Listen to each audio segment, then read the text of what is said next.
There are lots of events that had to be moved around and postponed due to the epidemic, and the 2020 Tokyo Olympics was one of them. However, the cancellation of the 2020 Tokyo Olympics wasn't just bad news for sports-loving people. It also spelled tragedy for the 5G project that was supposed to be launched during the event. 5G technology has been in the works for a long time and has been hyped about since about 2017. So, a 2020 kickoff, and especially during the Olympics, would have been a good climax to put all of that work and hype that had been going on for years to use. The Olympics was meant to be that avenue to showcase the wonder of the high-speed data that is 5G to billions of people at the same time. And the people in charge of the project had a really tight plan for doing this. First off, according to the COO of SecureAge, which is the cybersecurity company in charge of all of these, by the way, through the launch, everyone who will want to watch the Olympics should be able to have a 5G experience without having to have a 5G enabled device of their own. So, viewers of the Olympics were meant to be watching enhanced visuals with 8K video quality at its finest, and there was also meant to be both augmented reality and virtual reality viewing options. But that was only part of the plan. The vehicles that will move both the athletes and the staff from the Olympic Village to different venues were also supposed to be running on the new 5G network. These autonomous vehicles, autonomous because they are driverless, were meant to be Toyota's e-Palette. Security was another way that the organizers hoped to showcase the wonders of 5G for the first time. The plan was to add drones and robots to beef up security and specifically handle tricky issues like spotting suspicious activity in a real large crowd. Now, of course, the ideal of using drones and robots for security is not really entirely new. But using them in large crowds, the kind that would be present at the Olympics, will need a large bandwidth capacity, which is why 5G would be perfect for it. In addition to that, 5G was supposed to be used for facial recognition for the first time during the Olympics. The software, which is called NeoFace technology and was created by Intel, should be able to speed up ID checks because of the 5G technology. And by the way, Intel together with Japan's NTT and Docomo are responsible for the 5G platform that were meant to be used during the Olympics. Another area where 5G was supposed to be used was in record taking and showing.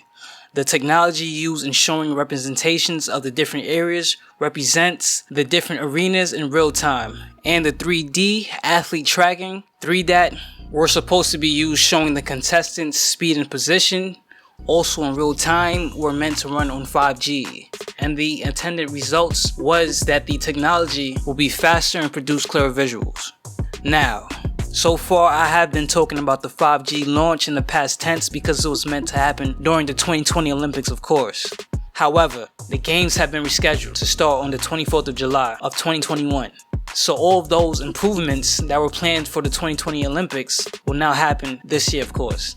That said, there is no denying the fact that the Olympics of this launch might not be as big as it would have been if things had been scheduled according to plan. Obviously, the crowds in the stands would have been there, parents, children, everyone, just fans in general representing their country. But because of that, there are a number of reasons why this type of technology and innovation might not be in full effect due to that. So, the number of spectators allowed for the Olympics has been restricted to 10,000 people.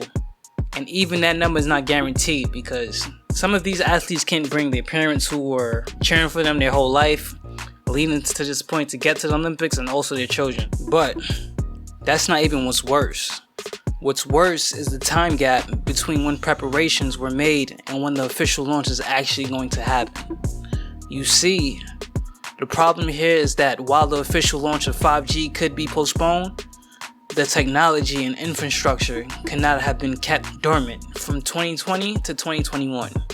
Even more, a lot of things had already been put in motion in preparation for the 2020 Tokyo Olympics way before the postponement was announced in April. Investments had been made, manpower had been assigned to their duties, and delivery promises had been made as well. All of that could not have been brought to a crashing halt. So, 5G had to go ahead and be introduced.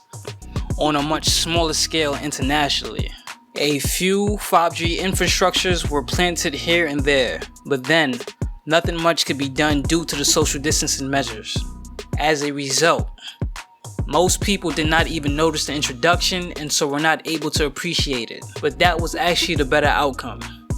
Some of the people that did notice the introduction of 5G or even just the awareness of it went on a vandalism spree of phone masks, claiming all sorts of untruths that just sums up the conspiracies. Anyway, because 5G did not get its intended big launch at the Olympics, subscriber counts has been quite low in Japan since the spring of 2020 when it was introduced. Only a small percentage of the population is subscribed to a 5G service. Partly because most people do not know what it is, and partly because there isn't yet much to it anyway. This is even more unfortunate when you consider the fact that Apple released the 5G compatible iPhone 12 in 2020, despite the fact that a lot of people now have a 5G compatible phone in their hands. Most do not even know what the 5G network means for their phone experience because there is currently nothing much to go by. And according to the COO, Jerry Ray, every additional day without some meaningful display of that 5G power in their hands has caused them to discount or even scorn the notion of 5G. However, the story is not all bleak, especially on the security front. Ray seems to think that these delays prompted by the pandemic actually benefits the security of 5G. Apparently, during the preparations for the 5G launch at the 2020 Tokyo Olympics, a lot of attention was rightly paid to creating content for the 5G delivery. But it was at the expense of securing devices and data streams. Because the technology is new, it is ripe picking for hackers. So there are two things that this delay might have done. One, it might have dampened the interest of potential hackers, either making them scorn the whole notion of 5G or making them move on to something else, which is cool. And two, it might have bought the 5G developers more time to beef up security, which is dope, by the way. Considering that the whole 5G thing could crash if they had a security breach, it really looks like the delay was a necessary evil after all. Let's just hope that everything goes according to plan this time around. If you enjoyed this video, please hit that like button, subscribe to the channel for more videos like this, and don't forget to hit that notification bell. Alright y'all, it's the Brody Lee from Hustle League. I'm out.